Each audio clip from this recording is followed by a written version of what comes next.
Hello दोस्तों, आपका स्वागत है हमारे YouTube channel smile with education. देखिए बच्चों, आपकी जर्नी एसएसटी की आगे बढ़ती हुई जा रही है, जिसमें इकोनॉमिक्स खत्म हो चुका है, फिनिश हो चुका है, जिसमें ज्योग्राफी को हमने फिनिश कर दिया है।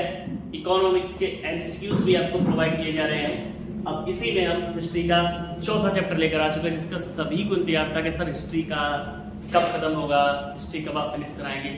तो बस टिके रहिए, साथ से जुड़े रहिए, सपोर्ट करते रहिए, कमेंट जरूर करिए। जैसा कि बच्चे कमेंट कर रहे हैं तो उससे थोड़ा इंस्पिरेशन मिल रहा है। और इसके बाद पॉलिटिकल को फिनिश करते ही हम अपने उसी सेक्टर पर आ जाएंगे, साइंस पर, इंग्लिश पर, सब मिलेगा। पूरा कोशिश करूंगा, पूरा सपोर्ट करूंगा। बस आपका थोड़ा सा एक छोटा सा शेयर, लाइक, सब्सक्राइब और कमेंट पूरी तरह से मुझे बूस्टर का काम करता है, पावर का काम करता है, एनर्जी का काम करता है। चलिए, बातें चलती रहती हैं, आगे बढ़ते हैं। चैप्टर का नाम है औद्योगिकरण का युग। इंडस्ट्रियलाइजेशन को पढ़ेंगे आज हम। तो देखिए बेटा, औद्योगिकरण को शुरू करने से पहले मैं थोड़ा सा ब्रीफली में समझाऊं, क्योंकि ये शब्दों का जाल है इस चैप्टर में। औद्योगिकरण होता है इंडस्ट्रियलाइजेशन, यानी कंपनियों का किसी देश में आना या कंपनियों का खुलना, ओपन होना, कंपनियों का बनना, स्थापित होना। और जब कंपनियां एक ही सिटी में किसी स्तर विशेष पर बनती चली जाती है तो वो कहलाता है कि ये औद्योगिकरण हो रहा है। जैसे किसी गांव में पुराने समय से पुरानी परंपराएं चली आ रही है, लेकिन वहाँ कंपनी आती है, चेंजेस आते हैं, तो औद्योगिकरण अपने साथ साथ शहरीकरण को भी लेकर आता है। लोग रोजगार की तलाश में आते हैं, उन्हें सुविधाएं भी दी जाती हैं। तो ये चीजें बदलती रहती हैं बेटा। अगर हम थोड़ा सा और चले तो देखिए, इसमें पॉइंट है औद्योगिकरण क्रांति से पहले का इतिहास। यानी अगर हम इंडिया की बात करें तो जब ईस्ट इंडिया कंपनी नहीं थी तो क्या उससे पहले उत्पादन नहीं था? उत्पादन तो था, लेकिन टेक्नोलॉजी का उत्पादन नहीं था, टेक्नोलॉजी का प्रयोग नहीं किया जाता था। दूसरी बात, उससे पहले हम सामान, जैविक खेती, जैविक चीजों का प्रयोग, कपड़े खादी का प्रयोग, ये सारी चीजें चलती थी। इंडस्ट्रियलाइजेशन ने जहां एक और सकारात्मक प्रभाव दिया, उसके साथ साथ नकारात्मक प्रभाव भी था। सकारात्मक प्रभाव कि हम नई टेक्नोलॉजी से रूबरू हो पाए।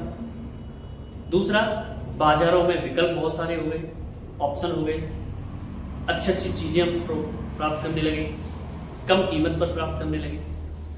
लेकिन नकारात्मक पहलू था कि जो नेटिव हमारे जो प्रोडक्शन थे, या कह सकते हैं इंडस्ट्रीज थी, या घरेलू छोटे छोटे उत्पादन हम करते थे, उन पर इसका इफेक्ट आने लगा। बाजारों में विदेशी माल, विदेशी मशीनों से बनी हुई चीज़ों का प्रयोग ज़्यादा किया जाने लगा। तो ये चीज़ें थोड़ी सी बढ़ती चली जाती हैं। चलिए, थोड़ा बहुत आप समझ पाए होंगे मेरी बात को। अब स्टार्ट करते हैं। औद्योगिकरण को कारखानों के विकास से जोड़कर देखा जाता है। औद्योगिकरण का इतिहास उद्योगों की स्थापना से शुरू होता है। फैक्ट्रियों की स्थापना से पहले भी अंतर्राष्ट्रीय बाजारों के लिए उत्पादन किया जाता था, यानी आयात और निर्यात के लिए, यानी अंतर्राष्ट्रीय बाजार का मतलब आयात और निर्यात के लिए। इस व्यवस्था को प्रारंभिक औद्योगिकरण के नाम से जाना जाता है। 17वीं 18वीं शताब्दी में यूरोपीय शहरों के सौदागर गांवों की तरफ बढ़ने लगे। 17वीं 18वीं शताब्दी में यूरोपीय शहरों में, यानी विदेशी, यूरोपीय शब्द मतलब विदेशी नहीं है, मैं अपनी तरफ से बोल रहा हूँ विदेशी, क्योंकि भारत को मैंने अपने साथ जोड़ा है, क्योंकि मैं भारतीय हूँ। तो यूरोपीय कंपनी जो थी वो गांव की तरफ बढ़ने लगी, क्योंकि उन्हें सस्ते मजदूर चाहिए थे, कच्चा माल चाहिए था। तो 17वीं 18वीं शताब्दी में यही हुआ। अब उसके आगे परिणाम क्या हुआ कि गांव में रहने वाले जितने भी गरीब काश्तकार और दस्तकार थे, दस्तकार बोलते हैं, जानते होंगे आप, जो हाथ का काम करते हैं, कुशल आदमी, काश्तकार थे, वो बाहर से आए सौदागरों के लिए कार्य करने लगे। और इस समय गरीब किसान अपनी आर्थिक स्थिति ठीक करने के लिए नए स्रोतों की तलाश कर रहे थे। एक तो उन्हें रोजगार भी चाहिए था, साथ में ये फायदा भी हो गया। सौदागरों को पूरे ग्रामीण परिवार को श्रम संसाधनों के रूप में इस्तेमाल करने का अवसर मिल गया, और व्यापार की इस व्यवस्था की वजह से शहरों और गांवों के बीच घनिष्ठ संबंध बनने लगा। क्यों? उन्हें रोजगार चाहिए था, अपनी आर्थिक स्थिति को सुधारना था, और सौदागरों को, व्यापारियों को श्रमिक चाहिए, मजदूर चाहिए थे। लंदन को फिनिशिंग सेंटर कहा जाता था। लंदन को फिनिशिंग सेंटर इसलिए कहा जाता था बेटा, क्योंकि उस समय जो भी माल बनता था उसकी चेकिंग की जाती थी, क्वालिटी चेक की जाती थी, वो लंदन में होती थी। ठीक। आरंभिक औद्योगिक व्यवस्था का व्यवसाय आयात निर्यात का नेटवर्क का हिस्सा थी, जिस पर सौदागरों का नियंत्रण था। उत्पादन के हर चरण में सौदागर 20-25 मजदूरों से काम करवाते थे। इस आधार पर कपड़ों के एक सौदागर के पास सैकड़ों मजदूर काम करते थे, यानी हर सौदागर के पास 20 से 25 मजदूर काम करते थे। तो कह सकते हैं कि कपड़े के काम के लिए हर सौदागर के पास सैकड़ों मजदूर रहते थे उपलब्ध। 1730 के दशक में इंग्लैंड में सबसे पहले कारखाने खुले थे। 1730 में, ध्यान रखिएगा बेटा, 1730 में इंग्लैंड में कारखाने खुले थे। ठीक है, आप सोच रहे हो ऐसा क्यों? आपको याद होगा 1600 ईस्वी में ईस्ट इंडिया कंपनी भारत आई और बात कर रहा है 1730 के दशक में। वो इसलिए कर रहा है बेटा कि आपको याद होगा कि 1730 के दशक में यहाँ पर नील की खेती भी करवाई जा रही थी, थोड़ा बाद तक करवाई गई है, इसका विरोध किया था गांधी जी ने 1916 के आसपास। तो जो कपड़े के लिए मुख्य चीजें थी, कच्चे माल के रूप में कपास हुआ, है ना, ये सारे जो रेशम हुआ, तो ये भारत से जाता था। और वहाँ पर लिवरपूल और मैनचेस्टर जैसी कंपनियां थी, है ना, उन्होंने कारखानों में मशीनों का उपयोग करना शुरू कर दिया था। तो ये 1840 के दशक में इंग्लैंड और 1860 के दशक में उसके उपनिवेशों में रेलवे का विस्तार हुआ। इस समय लोहे और स्टील का उपयोग बड़ी मात्रा में किया गया। ये बात एक कॉमन बात है, इसको मैं थोड़ा ब्रीफली समझा देता हूँ। 1840 से 10 साल आगे बढ़े तो 1850, उससे 10 ईयर्स और आगे बढ़े 1860, इसके बीच का समय समझते हैं। रेलवे का विस्तार शुरू हुआ 1850 में, भारत में भी रेलवे का विस्तार हो गया, 1860 तक चला। तो इस 20 वर्ष के दौरान में रेलवे का इतना विस्तार हुआ तो उसका सकारात्मक विस्तार ये हुआ कि स्टील, लोहे सबका उपयोग किया जाने लगा, लेकिन विनाश भी हुआ जंगल। ठीक है, नए उद्योगों के आने के बाद भी परंपरागत उद्योगों की अपनी विशेषता बनी रही। परंपरागत उद्योग यानी जो बाजार में नए कपड़े आ रहे थे उनका भी, और साथ में जो परंपरागत शैली थी वो चलती रही। परंपरागत उद्योग पूरी तरह से बंद नहीं किए गए थे, प्रौद्योगिकी बदलावों में अधिक तेजी नहीं आई, जबकि आविष्कारों एवं निर्माताओं ने बड़े बड़े दावे किए थे। 19वीं सदी के मध्य तक काम करने वाले मजदूर परंपरागत कारीगर होते थे, 19वीं सदी के मध्य तक, ध्यान रखिएगा। अब अगला हेडिंग है मानव श्रम और मजदूरों की जिंदगी। इस हेडिंग से समझ जाइए कि मानव श्रम के लोगों को रोजगार तो मिल रहा था, काम मिल रहा था, और मजदूरों की जिंदगी कैसे रही। बीच में थोड़ा सा आप कह सकते हैं उत्थान हुआ, विकास हुआ, लेकिन फिर भी इतनी बेहद नहीं हो पाया। सभी उद्योगों में श्रमिकों की मांग मौसम के अनुसार बढ़ती और घटती रहती थी। मौसम के साथ सर्दियों के लिए वर्कर चाहिए वो अलग, गर्मियों के लिए अलग, बरसात के मौसम में कोई जरूरत नहीं है, इस तरीके से। ठंडी के दिनों में कारखानों में अधिक मजदूरों की जरूरत होती थी। जिन उद्योगों का उत्पादन मौसम पर निर्भर था, उन उद्योगों के मालिक मशीनों के स्थान पर मजदूरों को काम पर रखते थे। 19वीं सदी में ब्रिटेन में 500 प्रकार के हथौड़े, 45 प्रकार की कुल्हाड़ियां बनाई गई। जिन देशों में मजदूरों की कमी थी वहां मशीनों का उपयोग उत्पादन के लिए किया जाता था। बाजार में श्रम की अधिक मांग ने श्रमिकों के जीवन के को सबसे अधिक प्रभावित किया था। उस समय कारखानों में जल्दी नौकरी प्राप्त करने के लिए जान पहचान की जरूरत सबसे अधिक होती थी। बहुत बार मौसमी कार्यों के कारण मजदूरों को खाली बैठना पड़ता था, क्योंकि मशीन थोड़ी महंगी पड़ती थी, मजदूर सस्ते पड़ते थे, ये भी कारण था। 19वीं सदी के शुरुआत में सुधार तो आया, लेकिन उनकी स्थिति में कोई बेहतर बदलाव नहीं आया, जो मैंने अभी कहा था आपसे। नैपोलियन युद्धों के समय कीमतें बढ़ी और मजदूरों की आय में भारी गिरावट आई। 19वीं सदी में शहरों में लगभग 10% जनसंख्या गरीबी का शिकार थी, क्योंकि रोजगार नहीं मिल रहा था, या रोजगार मिलता था तो मौसम के अनुसार। 1830 के दशक में बेरोजगारों की संख्या 35% से बढ़कर 75% हो गई बेटा।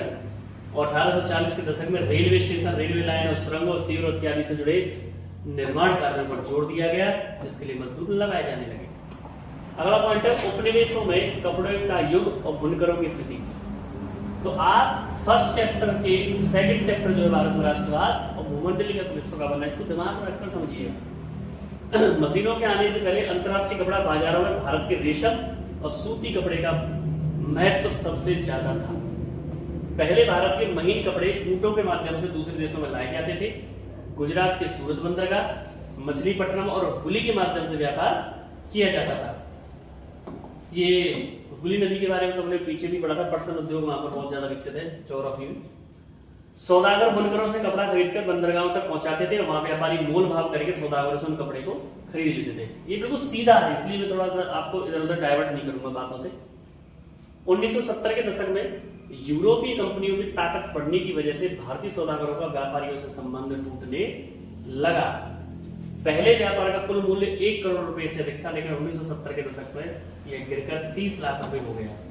यानी क्या हुआ बेटा, समझिए कि 1970 के दशक में इसमें क्या हुआ, यूरोप की कंपनी की ताकत दिन रोज बढ़ती गई। अब ताकत बढ़ती गई तो डायरेक्ट संपर्क साधने लगे, सौदागरों के बीच का जो संबंध था व्यापारी को घटने लगा, भाई जरूरत नहीं हम डायरेक्ट माल लेंगे। तो इससे क्या हुआ, जो 1 करोड़ था उनकी जो मुनाफा वो 30 लाख पहुंच गया, यानी घट गया।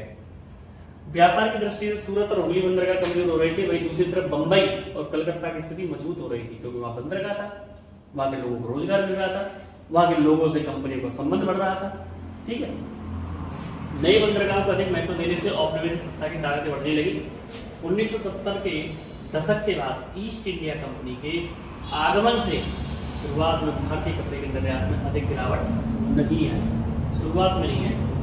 यूरोप में भी भारतीय कपड़े की मांग अधिक थी, कारण रेशम, कढ़ाई, बुनाई। इस वजह से ईस्ट इंडिया कंपनी लाभ कमाने के लिए भारतीय कपड़े के निर्यात को बढ़ावा देना चाहती थी। बुनकर और सौदागर अपनी वस्तु को सबसे ऊंची कीमतों पर खरीदने वाले व्यक्ति को बेचते थे। उस समय कंपनी कभी भी व्यापार पर अपना संपूर्ण नियंत्रण स्थापित कर सकती। अब आता है, कंपनी ने व्यापार पर अपना नियंत्रण स्थापित करने के लिए निम्न 2 बदलाव किए।